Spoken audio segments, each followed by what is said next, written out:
অভিশাপ cinema hall রয়েছে, হলে নাকি আর কন্ডিশন রয়েছে।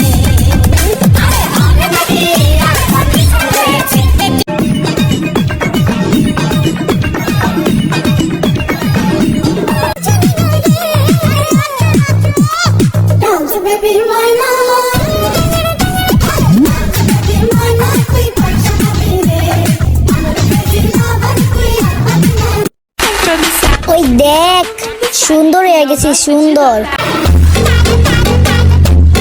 কি গো, শুনলাম তুমি নাকি আমাকে পছন্দ করো।